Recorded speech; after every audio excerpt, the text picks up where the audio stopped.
Are you thinking of buying a home in the Salida, Colorado area, but you aren't sure what to expect about home inspection? Well, in this video, I'm going to be breaking down all the different types of home inspections you can expect in the Salida, Colorado area, give you an idea of costs for those, and also give you some insights into the whole home inspection process here. So whether you're a first-time home buyer or you are new to buying in the Salida, Colorado area, this video is going to give you lots of good insights into the inspection process here, so stick around. If this is your first time to the channel, welcome. This channel is all about living in the Salida, Colorado area and the real estate market here. So if that interests you, please be sure and subscribe and hit the bell for notifications so you're the first to know when new informative videos become available. My name is Monica McCarthy. I'm a realtor that specializes in Salida, Colorado and surrounding areas. I get calls all the time from people just like you looking to move here. So whether you're thinking of moving here in a few weeks or a few months, please reach out to me.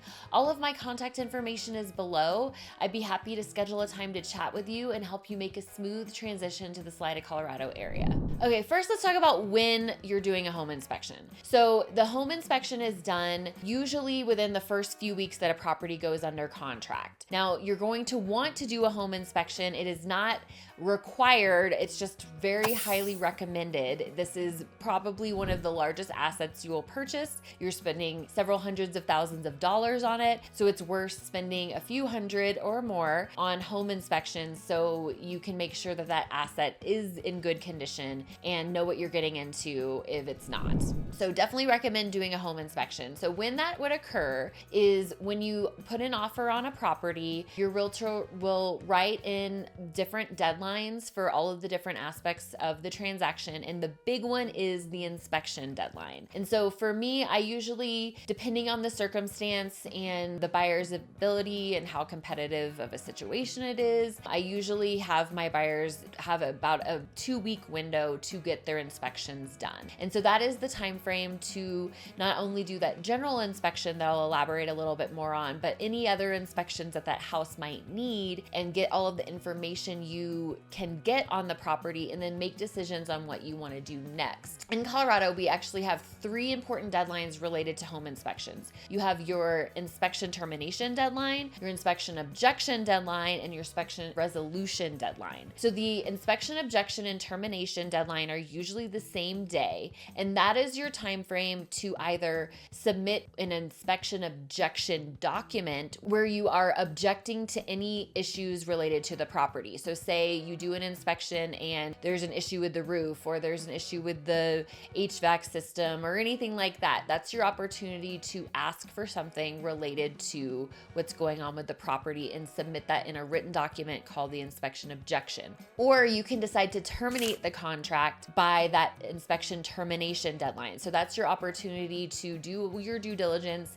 and terminate the contract for a reason. You decide you don't want to buy the house. That's your deadline to back out by. Now, if you submit the inspection objection, you are basically saying, I'm going to move forward if we agree to whatever you're putting in the objection. And then the resolution deadline, so you as the buyer and the seller come to an agreement and sign that resolution document. There's an inspection resolution document that your realtor will negotiate on what the agreement is between the buyer and the seller and whether or not you're willing to move forward on those terms. So say there's a roof issue and you ask to have the roof replaced and the seller doesn't want to do that, and instead they're going to offer you a price reduction and then you agree to that and by the resolution deadline. It can become a little bit more complex, so an experienced realtor will be able to help you navigate all the ins and outs of that. Just so you understand, these are the primary deadlines that I'm talking about in relation to this video, and now I'm going to get into the types of inspections that I recommend to my clients when we first go under contract and you have that initial, let's call it 2 weeks to get all of the information you can about the property and make decisions on how you want to move forward. Okay, so I'll just say the types of inspections I recommend really depend on the property itself. So primarily the types of utilities that that property has. So in this area, we have properties that are on city utilities, where they're on a city water and city sewer, or many properties, even just outside of the city, they're going to be on well and septic. So I recommend different types types of inspections depending on whether or not you're on city utilities or on well and septic. So everybody, I always recommend the general home inspection. So if you do nothing else, definitely hire a general home inspector to do a full inspection on the property. This is usually between $400 and $600. It's based off of the square footage of the property and sometimes the location of the property if you're really far away. There are several inspectors that I recommend to my clients that live in this area, so they're not going to charge you a trip fee. But if you hire somebody that's coming from Denver, driving all the way to Salida to do the inspection, they're going to charge you a trip. So it's good to use some local inspectors for my clients as much as I possibly can. And so that general home inspection, you have somebody coming in and they're looking at every little thing. They're testing the outlets, they're climbing up on the roof, they're growing in the crawl space, they're checking out every aspect of the property and making any notations for any big items that are an issue. So safety issues, big ticket items, and then also anything to minor stuff. And so that's the top inspection that I recommend for my clients. Okay, another common inspection that we're seeing a lot more of as of the last few years is a radon test. Radon is a naturally occurring radioactive gas that's formed from elements found in soil. So it used to be very common to do a radon test if the property had a basement because that's living space that's more exposed to the soil. However, it's becoming more common to do a radon test in any home regardless of whether or not you have a basement. And so radon tests are actually not very expensive. It's usually $100 to $200 add-on. Most general inspectors can perform this test for you. It's just a matter of them dropping off the kit and then letting it test the air for radon for 48 hours and then coming back and picking it up and getting a reading. So if you get a radon level that's higher than the EPA recommendation of 4.0, then we would deal with that situation. That's a different video, but that's an item to note that we would want to resolve. Okay, so if you are outside of the city, like I mentioned, a lot of properties around here are on well and septic.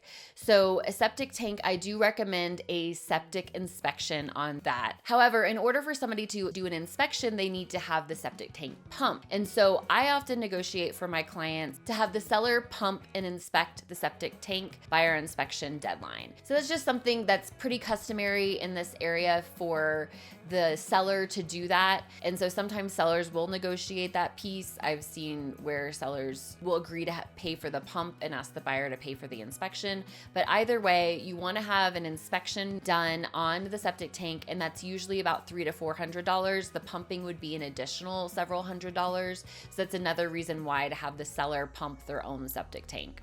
If you are buying a property that is on city utilities and on city water, particularly an older property in downtown Salida, I will always recommend a sewer scope. So we have a lot of older properties in this area. Some of them, the plumbing has been updated, some of them it has not. So it's a good idea to get a sewer scope done where they put a line into the sewer and double check that everything looks good. Sometimes you can get roots growing in there and you just really want to make sure that that's a functioning line. So particularly with older properties, but really any property that's on city utilities, I'll recommend a sewer scope for. And that's usually about $100 to $300, kind of depending on who you use and the property. Okay, another inspection that I recommend is a well inspection. So if you're purchasing a property that's on a well, you're responsible for the maintenance of that well. So it's a really good idea to make sure that it's in good working order before you purchase it. So there's a separate inspector that specializes in wells that can come out and do a well flow test where they run the water for about an hour and check how much gallons per minute you get. And they also inspect the pump and make sure everything's in working order. And that's a highly recommended inspection if you're going to purchase a property on a well. And that's usually around $400 to $800, kind of depending on a few variables there. So you can get a quote from a well inspector, based on the property that you're purchasing. And in that vein, if you're buying a property that's on a well, you're also in charge of quality of the water. There's not one source that's filtering the water. So I always recommend doing a water quality test test. At the very least, you can do a really simple test where they're testing for E. coli and chloroform. That's usually about a $50 add-on test that most well inspectors can do for you. So you can do anything from that little snippet, make sure there's no bad bacteria in your drinking water, all the way to a really in-depth panel that includes lead and fluoride and arsenic, and you can spend several hundreds of dollars on water quality tests if you would like. So it depends on whether or not there's a filtration system already in the home. Many homes out here that are on well already have water filtration systems, and it also just depends on your own risk tolerance and your preferences for health. So I do recommend a pretty good water quality test if you're going to purchase a property on a well. And so that gives you just a brief overview of the main types of inspections that I would be recommending to my clients if you're purchasing a property out here.